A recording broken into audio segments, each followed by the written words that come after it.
Welcome back. It's Dr. Jen Ferboni, better known as DocJenFit, and we're going to talk about a rotated pelvis. Have you been diagnosed with this? Have you been told from a provider, oh, your pelvis is rotated forward or tilted in, or you have a difference in your pelvis, and that's why you're having pain? Let me know in the comments below. Now, we actually have a whole podcast on the real truths about rotated pelvis and how it doesn't really correlate to the pain that you're having. How long has it been rotated? How do we know it wasn't rotated before when you didn't have any pain? How can we say that that is the reason you're having pain?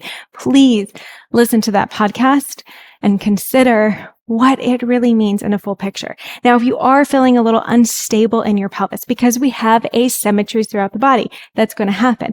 We can do exercises that help to bring more stability to the pelvis so we feel a little bit more balanced. And that's the 3 exercises that I want to go over with you today. So the first one is a hip hike. So I'm going to grab just a block. You could do a step. You could do a step stool. You could do it off a stair, a curb, whatever it may be. And what you're going to do with my hips staying stable here and my legs staying straight, I'm going to think of dropping my hip as far as I can. So I'm really rotating that pelvis, tilting that pelvis, and then I'm going to squeeze that foot down to the ground, squeeze that hip as I lift. Down and lift, and make it exaggerated all the way down. Reach that hip as much as you can, and then reach it up. Reach that hip down, reach that hip up, reach that hip down, and reach up. And you do 10 on each side. And we're going to start to feel where we might have some imbalances, might not have a good movement. And we're going to start to bring more movement, balance, and strength into that pelvis.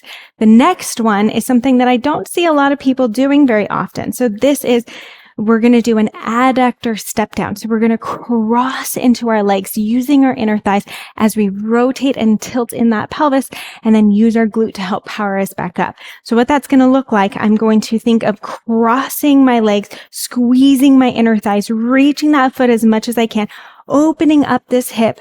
And then I'm going to press down in my foot as I squeeze that hip back up, squeezing that glute. So again, I'm reaching as far as I can and then squeezing back up. And what that looks like on the other side as well, I'm going to reach, open that hip, let that hip twist and drop. And then I'm going to press that foot straight down as I come into a staggered stance position.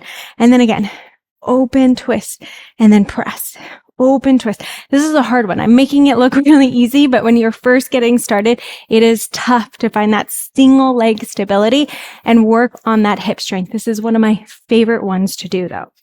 My next favorite one that I really love because we're working on hip mobility as we're working on strength is using a wall. Okay. So I'm going to step about a couple feet away from the wall, and you're going to place your foot back onto the wall, and you want to think of actually drawing that heel up the wall like you're going to turn on your hamstring. This is going to help to promote that posterior chain work, that the work more into our hips rather than our back or our quads. Okay. And then I'm going to drop that hip slightly back to the wall.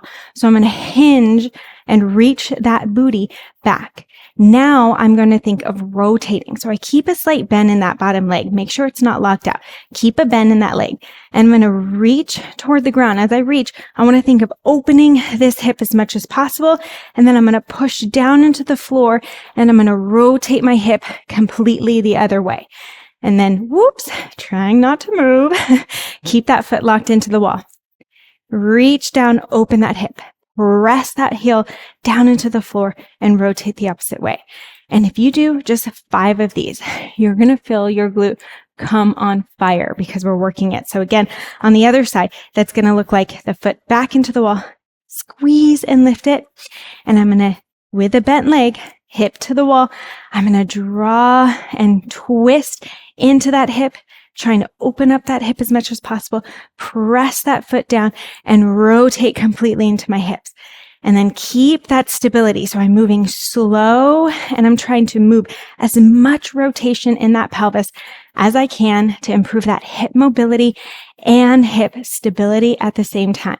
I'm telling you, you start to do those 3 movements, and no matter how much rotation you have in your hips, you're going to feel a lot more stability and support as you move through your day. Don't forget, if you love what you're learning, I have so much more in stock for you. So hit that subscribe button, check out the other videos I've done in the past, and leave any comments of any suggestions that you have for videos in the future. And I can't wait to help you feel incredible and amazing within your body.